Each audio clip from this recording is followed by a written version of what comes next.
ঠিক আছে, 800-900 রিয়াল জরিমানা দিয়া তারপর ক্যান্সেল করছি। সৌদি আরবে আসসালামু আলাইকুম।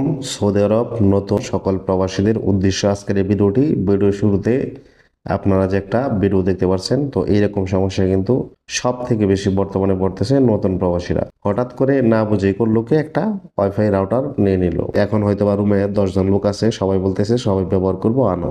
ধরেন আপনি আনলেন আপনার নিজের নামে, যখন আপনাকে একা ট্রান্সফার করে দিবে কাজের জন্য, তখন কিন্তু আপনাকে একা চালাইতে হবে। একা একা কিন্তু একটা রাউটার চালানো কারো পক্ষে সম্ভব না।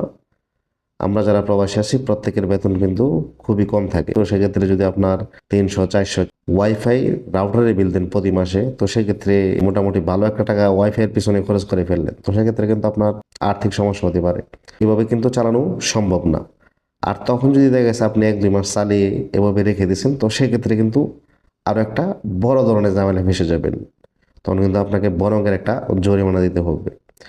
তো যারা নাকি সৌদি আরবে রাউটার নেবেন, অবশ্যই জেনে শুনে বুঝে তারপরে নেবেন। কারণ একটা রাউটারের 1.5 বছর 2 বছরের কন্ট্রাক্ট থাকে।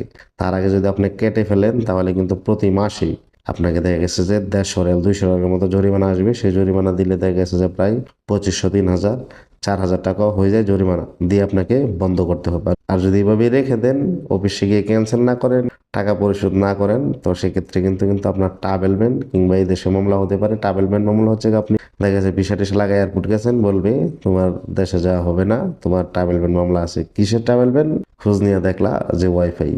আর যদি এমনি মামলা করে দেখা গেছে তোমার এখন আকামা আছে, হঠাৎ করে একামা এক্সপায়ার হয়ে গেছে, রেনু হচ্ছে না, তোমার কোম্পানি তোমাকে বলতেছে, তোমার কফিল তোমাকে বলতেছে যে তোমার নামে তো জরিমানা আছে, জরিমানা পরিশোধ করো। কিসের জরিমানা? এত এত টাকা ওয়াইফাইয়ের জরিমানা পরিশোধ করতেই হবে। না করলে কিন্তু আপনার ইকামা হবে না। তো বেশিরভাগ ট্রাভেল ব্যানের মামলাটাই করে, ইকামা রেনু হয়ে যায়, ট্রাভেল ব্যানের মামলাটাই বেশি করে। আবার অনেকের এই দেশে মামলা করে দেয়, ইকামাও হয় না। তো আশা করব নতুন সকল প্রবাসীরা, আপনি যদি ওয়াইফাই নেন, অবশ্যই বুঝে শুনে তারপরে নেবেন, নয়তো কিন্তু একটা ঝামেলা ফেসে যাবেন। তো আশা করি বুঝতে পারছেন। ধন্যবাদ সবাইকে। আসসালামু আলাইকুম।